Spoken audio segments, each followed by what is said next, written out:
Hello and welcome to Tax for 10-year-olds, our first ever episode, and I'm joined for this programme by Gemma Good, and how old are you, Gemma? You are 10, is that right? Yeah, I'm 10. There you go, perfect. And we're going to talk about tax. What taxes have you ever heard of? I've heard of VAT. VAT, value added tax, and VAT is something that they add to things that we buy. That's why it's called value added tax. So you go into a shop and you end up buying something for £1, and then they'll add. Do you know how much VAT is? How much do they add? Is it 20%? It is 20%, very good indeed. So that you wouldn't pay £1, you would pay £1.20p. And of course, normally they change the price, so it's already included. So it'll be 99p, including the VAT. But you don't pay on everything. You don't pay on everything. What happens is you'll pay on things that are luxuries, things that are really nice and exciting. You tend to have to pay on, so cake and sweets and things like that. But actually, if you go into a shop and just buy some bread, then you wouldn't have to pay VAT on that. So it's always important that we understand that difference between what's just normal food and what would be a luxury, maybe a cafe or something like that. And they do that in some shops. Have you ever seen it in a shop?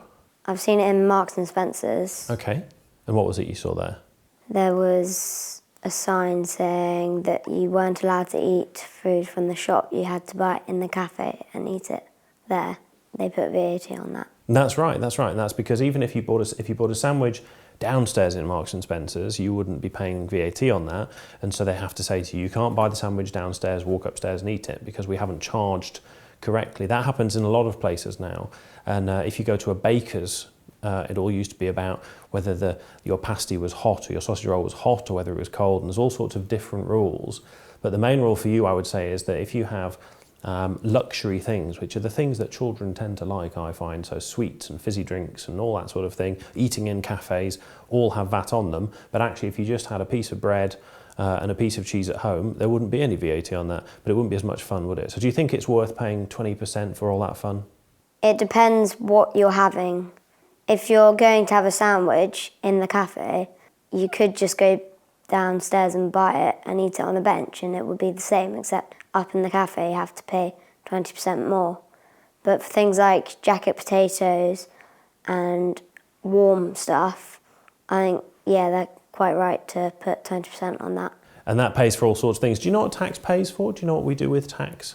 Doesn't it go to the government to fund things like road rebuilds, hospitals and things like that? Yeah, absolutely. So all the costs of running the country, things like your street lights and making sure there's a hospital to go to and things like that, that's all paid for with the taxes you pay. So there are different ways of getting it, but one of the most common ones for you to come across and that you'll see for a few years yet, I think, will be VAT. But for now, Gemma, thank you very much for joining us for the programme, and we'll see you again on Tax for 10-year-olds.